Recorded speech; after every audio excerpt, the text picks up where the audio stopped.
Hi, it's Ann Nelson. Welcome back to the Retire Well, Retire Happy show.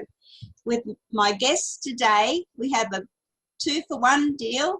We have Dana and David Hagstrom. Welcome to the show. Thank you. Thank you. It's so nice to be here. Thanks for the invitation. We're delighted to have this opportunity to talk together. So you've retired from your profession as a pastor with the Lutheran Church, and Dana is a former paralegal, but you've actually moved country in your retirement. So can you give us a little background about your journey to retirement, please, as a start-off point? Sure. Like you said, David was a parish pastor for 34 years, serving in congregations, and he'll tell you a little bit more about that in a little bit. And of course, as a pastor, he was a real strategic planner and one that liked to help churches grow. And so that was a really great career for him. And I was a paralegal for over 30 years and enjoyed working with lawyers and helping people. But where the turning point all happened was one night. We were serving in a church in small town Iowa, and David comes to me and he says, I've been crunching our retirement numbers, and we could stay and work here and serve in this congregation for another 6 to 10 years, or we could do something radical. And I looked at him and I said, well, what are you talking about? He goes, well, we could afford to retire to Mexico this year. And, I looked at him and I don't think I batted an eyelash, but I said, let's do it. Let's do it. I was ready. If God was calling us to a new adventure, and that's kind of where our hearts were kind of going, then that was just kind of the wake-up call we needed, that we were gonna make something happen. We did spend about a year doing our due diligence to see what all the requirements would be and to see what our assets were and how that would all work out. But within a year of that night, we were here in Mexico. Yep. Would you like to tell me a bit about where you actually are? Sure, go ahead. Okay, we are just about 30 minutes south of Guadalajara. So we're not on a coast where it's hot and humid and beautiful beaches, but we are in the mountains on a beautiful lake. And with the city of Guadalajara so close, that's like a metropolitan area of like 7 million people. We've got access to great healthcare, airports, anything you could possibly imagine. But yet we're settled in a small little town of about 20,000 people and on a lake, temperate climate. According to National Geographic, we are the second most temperate place on the earth. There's some city in Africa that's supposed to be more moderate than we are, but our temperatures are seldom under 40 at night in January, and usually don't go higher than 90 even in the summer. So usually it's right around in the 70s, and that's in the Fahrenheit, and very comfortable. Yeah. Wow, sounds idyllic. Perfect weather. It is. It really is. David always promised he'd retire us south. And having grown up in the Midwest in the United States, cold, ice, snow was not my favorite thing. But I just didn't imagine we'd go this far south. This far south. Exactly. Well, to me, Mexico doesn't seem all that far from the United States. So if you're near a big city and you have an airport there, it sounds like the best of both worlds. It is. It really is. It is. Really is. We're back in the States within a couple hours. Right. And is there a big expat population there? Probably somewhere between 30 and 50,000 in the Guadalajara and in this area of Central Jalisco, our state. Well, and do you feel safe there, I suppose, is the next question. Well, that's a good question. Generally, we have felt safe here. We just changed presidents the first of the year, and there was just a very highly publicized drug trial in the United States of someone who had been a kingpin in Mexico some years ago. And as a result of both of those things, there's some unrest right now in the cartels. So we hear of violence, but for the most part, it has to do with people that are involved in the drug trade. So as long as we're not involved in that or in the wrong place at the wrong time, yes, we do feel safe. Okay. And is it easy for you to stay there long term? I assume there must be some residency processes that you go through. Yes, we've had to go through some residency and visa process, but it's not been very difficult for us. It's gone quite smoothly. Yeah, I imagine by Westerners retiring to countries such as Mexico that you're generating some income for them, even employment. That's correct. Since we are bringing assets with us, they are more than welcome. They're more than welcoming to us as well. Very good. So we move on now to what you want to talk to the listeners about. You said you did some strategic planning to show that you could retire earlier than staying behind in America. So would you like to take us through all of that, what sort of planning you had done? I certainly would.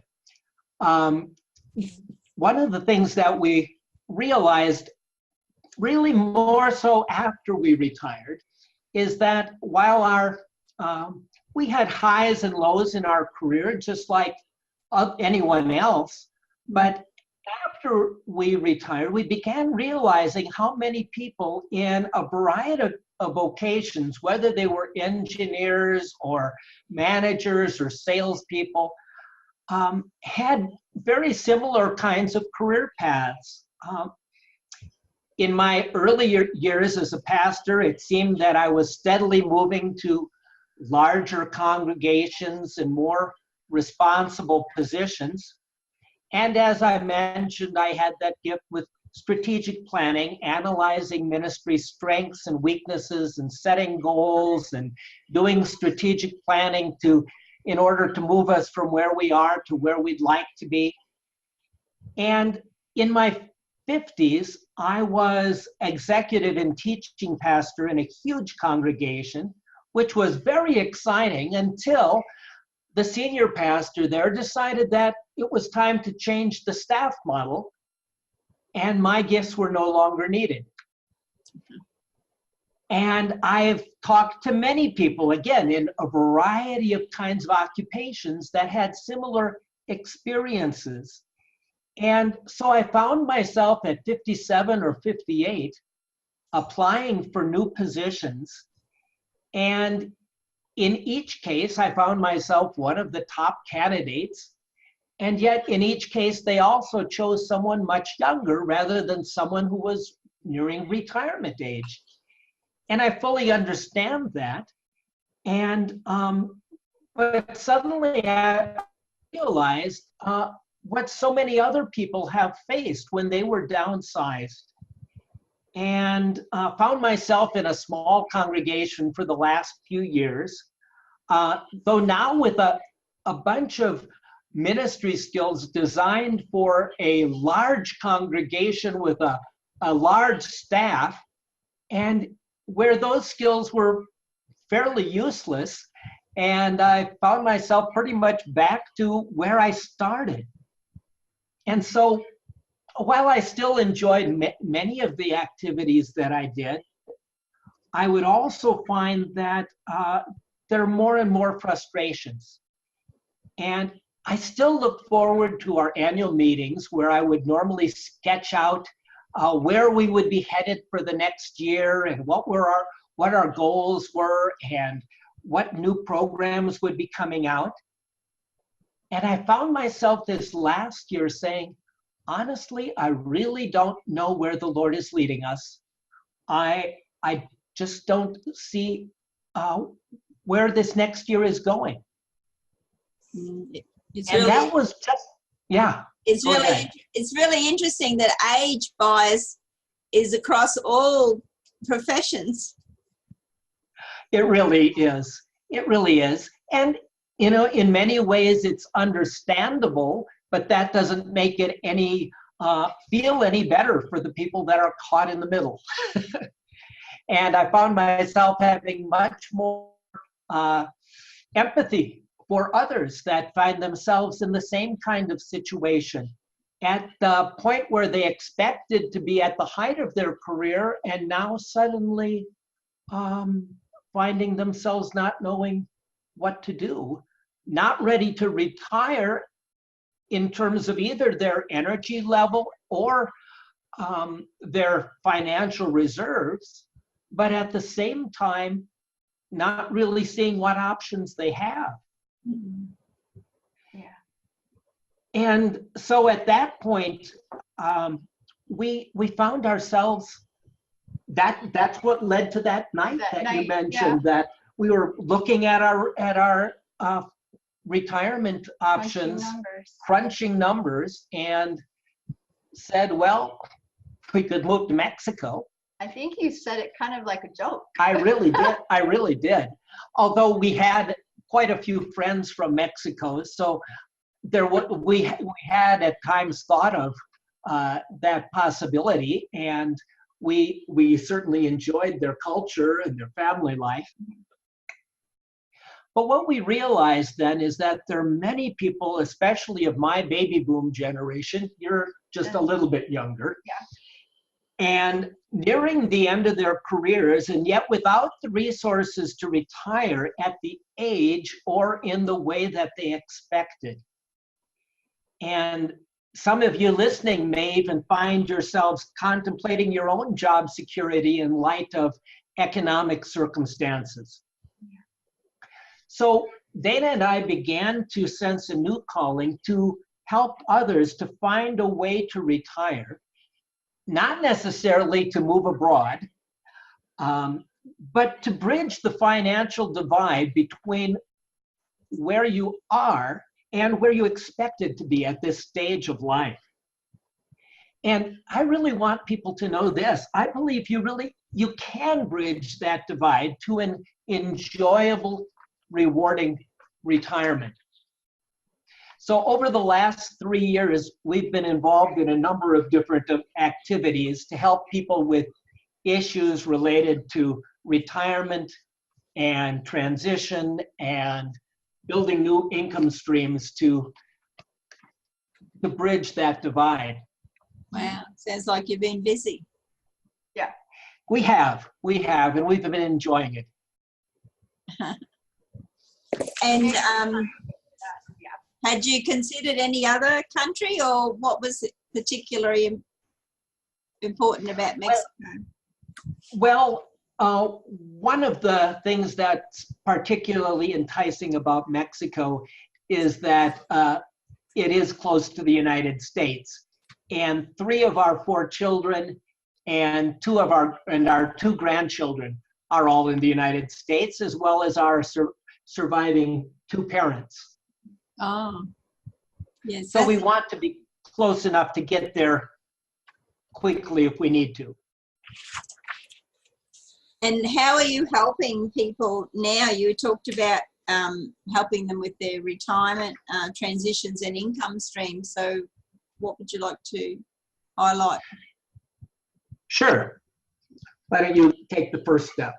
Okay. Well, the first step that we encourage folks to do is to get clear, to find clarity in what their goals are for retirement or for life. You know, ask the question, you know, what do you want your retirement to look like?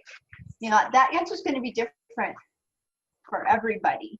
But, you know, we help them explore questions like where they want to live. You know, they don't all have to move abroad. Where do they want to live? Do they want to travel?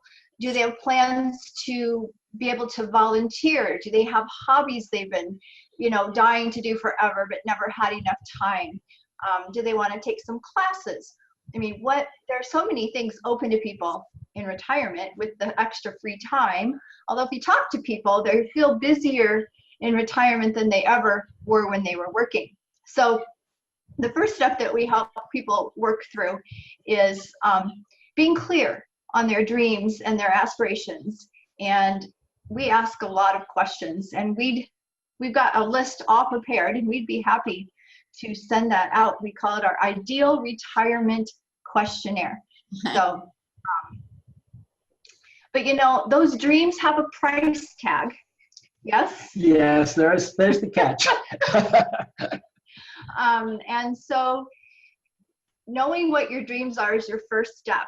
And then looking at how much those are going to cost and the investments are going to be, you know, necessary to live that dream, you might find that you need a bridge somewhere in between. You've got a gap. And so we help folks to look at strategies to bridge that gap. Right. If you think of the gap as being the difference between your ideal retirement and what that will cost and what your current financial assets will support. And depending on the size of that gap, the options that people have may be very different. I see. So our next step after that would be for people to assess their gifts. And we realize that just about everyone has skills and experience that could benefit someone else. And we encourage people to think through, again, a list of questions, but basically it comes down to what problems could you solve for someone else? It could be, you know, could you show someone else how to build a deck onto their house? Or could you show them how to build a website? Or could you offer to do either one of that for them? Again, it depends on what skills you've learned over the course of your lifetime. But everyone has some skills that they could share with someone else. Exactly. And, you know, once you've kind of brainstormed on what you can offer, then you need to figure out, well, how do I find those people that need that? Because there's a lot of people in the world, a lot of people are looking for a solution, and you've just got to be able to find ways to meet them. And we show you ways to engage and build relationships with the people that are looking for you. And we have learned to do that both in our own community and for those that have different skills, how to engage people around the world via the internet. Wow.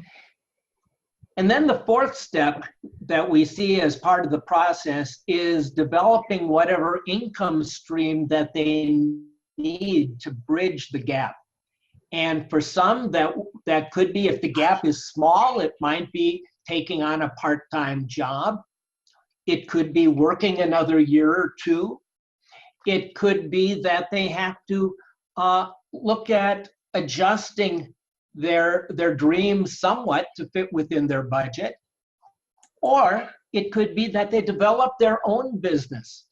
Maybe they've got a service that they can offer, and it's a matter of finding the right audience that would be interested in purchasing their service, or maybe they want to sell a product.